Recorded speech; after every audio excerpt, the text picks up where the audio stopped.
Every year, March is designated Women's History Month.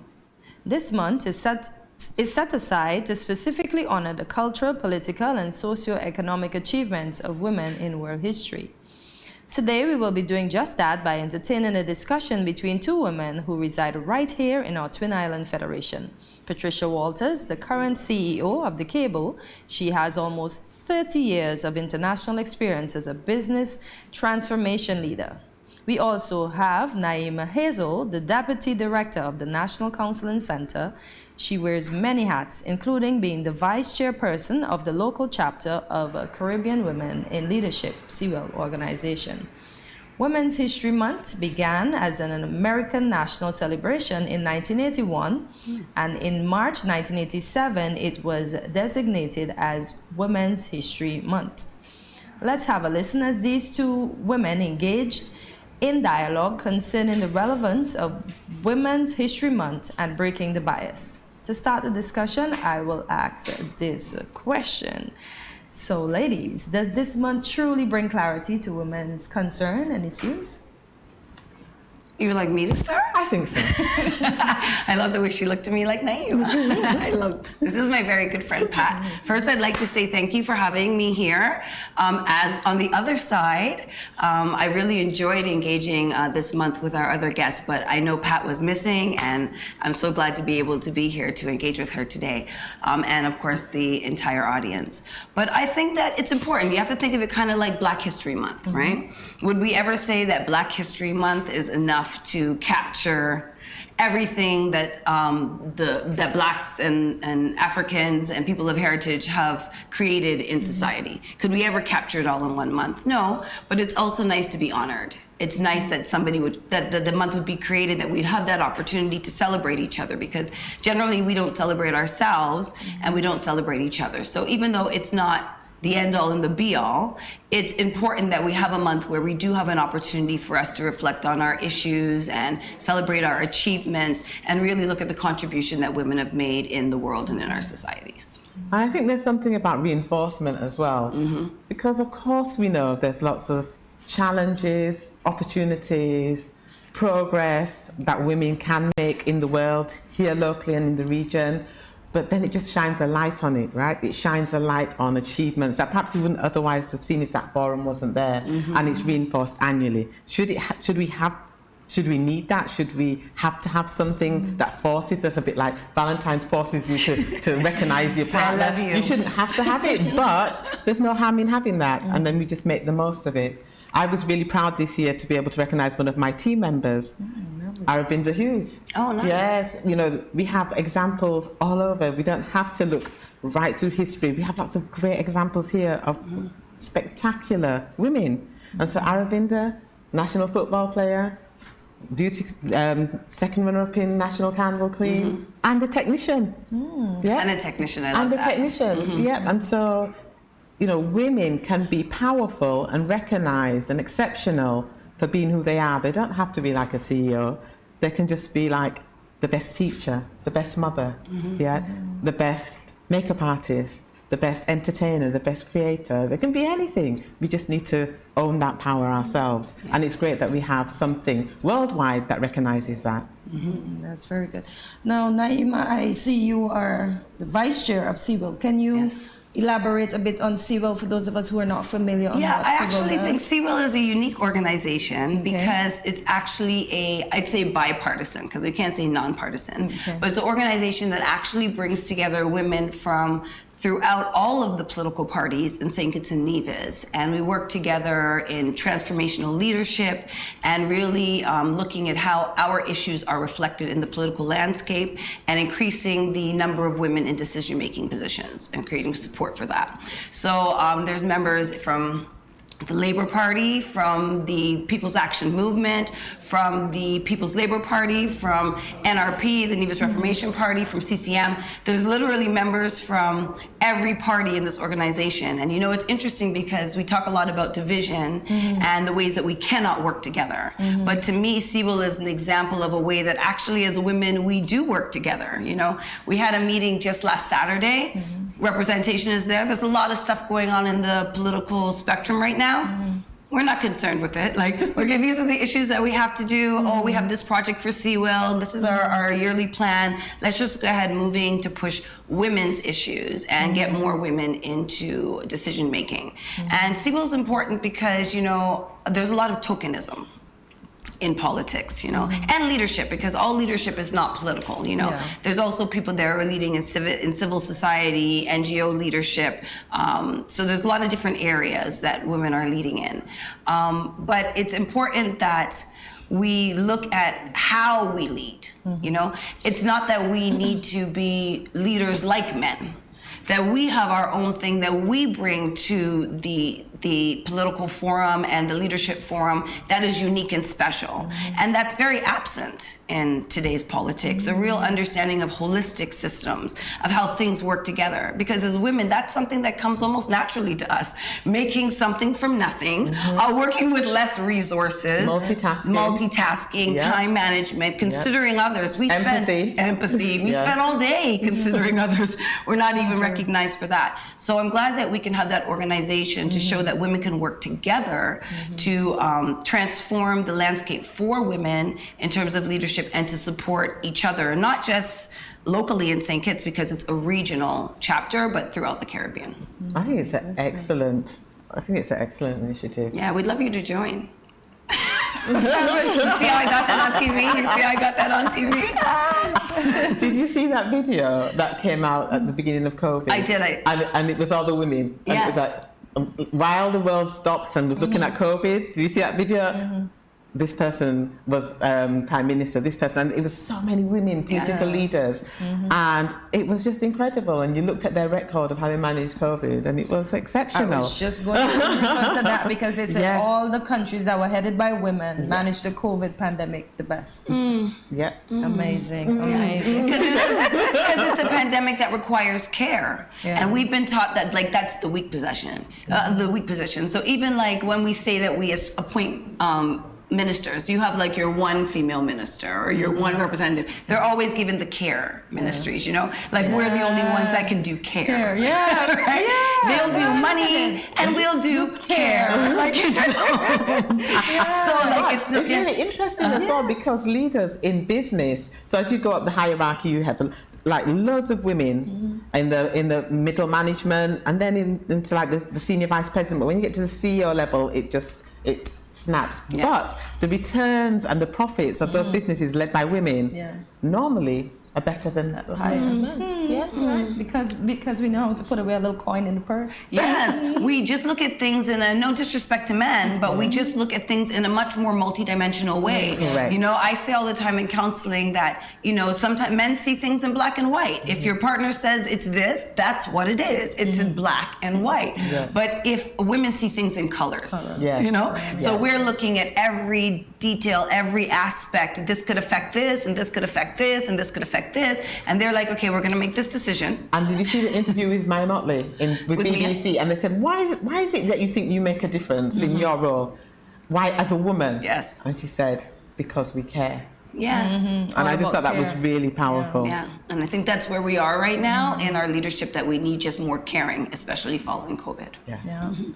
So women in these parts can now own property, vote. Do women today face challenges of similar magnitude? What do you mean, like in terms of now that women have more opportunities than they used to? Oh, we still need more opportunities.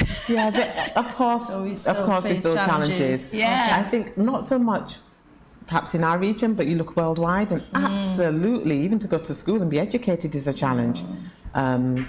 And property management and financial management and owning your own and not depending on a man is still something I think that we really have to reinforce into our young women, that you empower yourself financially, you be financially independent, you own your own worth and not be dependent on a man for that. And I think that's a strong message that we still have to get out there. And I got my first property at the age of 28. Wow. And I had to work 3 jobs to get there. Wow. And so is that sacrifice there anymore? That, you know, I just want it now, and I want someone to give it to me, and I'm entitled to it. No, work for it. Work for it. And if you see, even the systems are set up. I realized that when I was married, that the systems are set up for married people. Like, it's almost impossible. It's very difficult to own property if you don't marry somebody and combine your properties. Almost like it's your income's like it's a business transaction more than. So it's almost this idea that as a single woman or an independent woman, it's so much more difficult. Patricia had to work 3 jobs to buy a piece of land. So a lot of the challenges that we have now are systemic challenges. So people always say, you know, we're not really having those issues in the Caribbean, but we are. But they're systemic. You know, like I like to compare Canadian and American racism. Like, well, in Canada it's systemic. You don't really notice it, but it's present. Whereas in America, it's very outspoken. Everybody can see it. You know. So for us, I think we have a lot of systemic challenges, and because we see women advancing, we think, oh, everybody's advancing and the system is working for them. No, they're actually just working 3 times as hard to get the same thing that somebody else could get just by virtue of being a man. A man, Correct. yeah. So ladies, what can be done to ensure that the role of women is not taken for granted by both women and men? Because we're not going to leave the men out of this discussion. Okay. Shall I start this time? Yes, you can. Okay. I think honesty, no tokenism, making sure that the people that you develop, for me in the business world, that you develop and that you push forward are real. So it's not that who they know, what family they're with, that they have the capability to do the job and they want to do it. And it's not because of their tenure. I'll give you a story. I like stories. When I was working in the Bahamas, there was a female technician, another technician, who I thought would be fantastic to lead one of the outer family islands in the Bahamas. And I said to her, look, I want to promote you into this general manager job. But it isn't, you've got to know that it's not just technical, it's going to be customer service, it's going to be finance, it's going to be billing, it's going to be all of those things, retail. Do you want to do it? Yeah, absolutely. She got the promotion, showcased her, gave her the training and everything. And then in Nassau, then she went back to the family island. And then after a few months, I realized that, well, actually, she was not really doing the job of a general manager. She was being a bit lazy. She was sitting in the office. She wasn't going out to see the customers. She wasn't engaging with the staff, having any meetings. So I was on her, and I was on her, and I was on her, and said, listen, you need to be doing this. Anyway, I went to visit her, and she said to me, you know something, I think you're a, she gave me the B word. Oh. I think you're such a, and I was like, what? I was like, okay, why do you think that? Oh, because you're always on me. You're always getting at me. And I said to her, no. You have so much potential, but I think you're lazy. I said, you really are lazy. You don't want to do the work to be the best. And I'm not going to promote you into a position if you're not the best. And I don't believe that you're the best. Anyway, she didn't take that. Left the Bahamas. After about 2 years, she sent me a WhatsApp chat. There's a song, there's a place for people like you, that really religious song. She sent it, I was like, what? She sent me this song. Then I said, thank you very much. That brightened up my day. She called me. And she said, Miss Walters, I got down on my knees this morning and I prayed to God to forgive me for every wrong thing you ever said about me. She said, because I realize now that I have another manager that all you did was trying to get the best from me. She said, that's all you were doing. And I just thought, okay. So my mantra is to help women. You can empower them, you can give them all the tools and the skills, but they've got to want to do it, and they've got to want to be the best, and you nurture them that way. I will never promote somebody if I don't think they're ready. I will never promote somebody just because somebody thinks I should, or because of any affiliation. I won't do it. And I think that was my lesson to me as well, from both male and females that mentored me, that I wouldn't go forward unless I put the work in. That's what I would say. Yeah, to follow up that, and also when the women put the work and acknowledge the work that they do. Absolutely. Yeah, so it's important that we give women their flowers, that we acknowledge the work they do, and even though they might not be on the level of management, that you recognize them. It doesn't mean it has to be a plaque, and sometimes we do a lot of platitudes, you know? But sometimes a woman, like in our home, we just want somebody to say thank you for making that extra egg. Exactly. We want that. And so in our boardrooms and on our jobs, we just want people to say thank you. Really, I appreciate that extra extra step you've done and affirm people for the work they do and affirm them to others around them by the positive things, like she's saying, that they're doing. Not just, you could be doing that better, even though you know that. There's a way to speak to people and to deal with people that is respectful and allows them their autonomy in the workplace and acknowledges their contribution that they make to the product. Do you know, one of the things that I found in this region in particular, we don't easily give recognition and reward. No. It's very difficult. It's like you have to pull it out of someone and then they think it's fake because it's not something they're accustomed to. And so I'll say, that was really great. And I go, or when some of my staff had COVID, are you okay? Are you all right? Is your family okay? Is your kids okay? Are your kids okay? Because it's more than the person. They're in a unit, and you have to care about their family too. Yeah, so they can feel it's involved. funny that you would say that, because even when I worked, I remember it's so important for you to even acknowledge that for women too, and not see their other roles as a weakness, you know? Yeah. So the idea that you pick up the phone to call to check, well, how is your family, means a lot to a woman, because nobody ever asks, how is her family? We're almost made to be like, okay, I'm gonna accommodate this thing in my family so I can do the job. But also to see that that's also a part of who we are. I think COVID brought that out for us, to see our other roles, because we were very busy, and sometimes as women we're taught to engage somehow like men, which is confusing for me. Like, leadership is leadership, whether you're a woman or you're a man. There's a way that men lead, and we lead sometimes in a different way. They're complementary. They're not, exclusive. So I feel like sometimes even those little things people don't recognize, because even when I used to work, people say, how do you get your staff to work for you? I learned that from my mom. You really appreciate them. And in my other job as a counselor, genuinely, because they know the difference when it's not genuine. They know when it's fake, you know, and that you would take your time. And in my counseling, wearing my counseling hat, when I think of people's love languages, generally one of their main love languages is affirmation. So it's like when I ask couples, well, what's your love language, or an individual, and they do the quiz, they're like, oh, it's words of affirmation. But like Pat said, we hardly ever affirm each other. Even to say to another woman on the street, your hair looks lovely. I said all the time, and they look at me like, I'm like, I love your dress. Your shoes are great. And it's true. It's genuine. It's genuine. It's not fake. And it will change somebody's day. But also then in that aspect, to bring it to that level for men, like telling us that, oh, your butt looks great in those pants, it's not really doing it for us, you know? Even if a woman is giggling, sometimes she's giggling uncomfortably. Sometimes even that's the affirmation she's accustomed to, so she'll accept it because that's the only kind of affirmation. But try to affirm the things that we do and what we are, but don't just affirm us because of our sex and because it benefits you to affirm us that day. There's another example that I had with one of my young aspiring leaders, and she's really gorgeous, really, really gorgeous, and she knew it. So she started wearing stuff to work that wasn't appropriate for the office. And I pulled her aside and said, look, we're not in a disco. I don't want a glitter dress. I don't want the lashes that you're fluttering.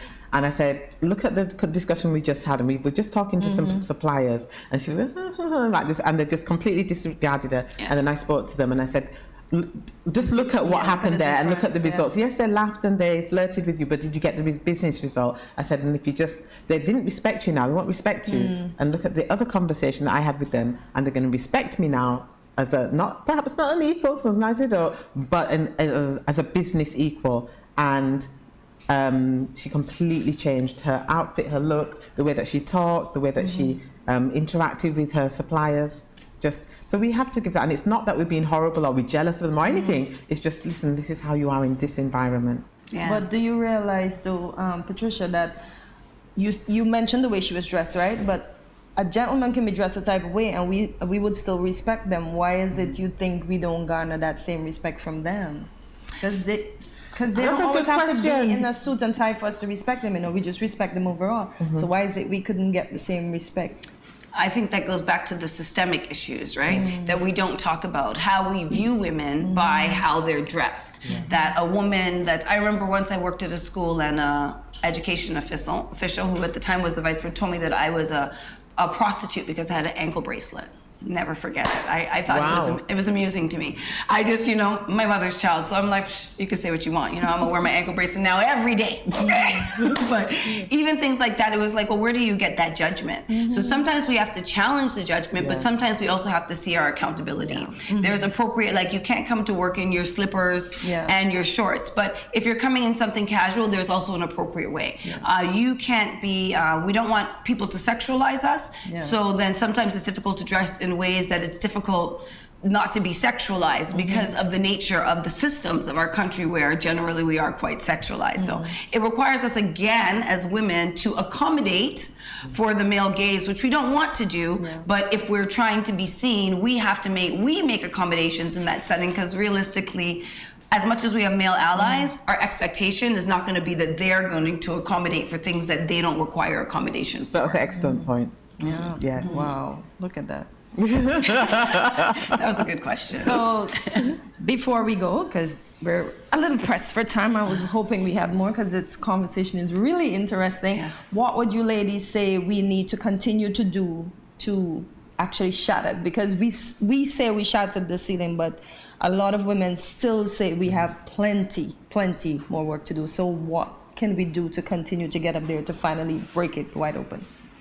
I think you just have to excel. You have to be the best. You have to be the best. And the other thing I wanted to end by saying is we have a responsibility to go like this. Go back and pull somebody up with us. Yes. That's what I'd like to leave with. Yeah, I That think was deep. that's... I got some bumps. Yeah, I just Yeah, we have to help each other. We're not in competition against each other. You know, we can really support each other and see each other's strengths. Nobody is good at everything, you know, but somebody is good at something. And rather than talking to women about limited that to their relationships, the man, I love when women are happy and they're like, that lady looks good. She lost some weight. She's joyful. She's doing well in her job. She must have a man. Yes, right. So we have to see ourselves as bigger than that as well, and see that we are. Yeah, it's nice to fill in these ideas that we have in society as what makes you a good woman and a good mother, but it's also better just to be one, and to work on yourself and to have an awareness of self, and always to be consistently trying to grow and learn. I think as women that's really important, and not to take, like Pat was using in her examples, not to take the constructive criticism of women who you see in positions that you aspire to as an offense. Instead, take it as a learning experience, and also a fact that they have experience. You might have innovation. We do it a lot with our young people. We think they don't have ideas, but they do. They're full of innovation, but they don't have the experience because they're young. They haven't had a chance. But we have experience, so why not combine the experience and innovation? And I think as women, like Pat said, we have to pull each other up. At CIWiL, we help each other. Like, you should be speaking to your candidate about the language that he used, you know? We need to be doing more work in this. How many representatives do you have? How can we support this candidate who just had a baby, you know? So there's things that we have to do, because those are models, you know, for us to see as women that no, we're not limited by who we are as women. It's an asset to us. So I wish as women we would see our qualities as a gift and not as a curse. And that we would move forward in the strength of our womandom and our sisterhood. Lovely. And that would be the message that I would.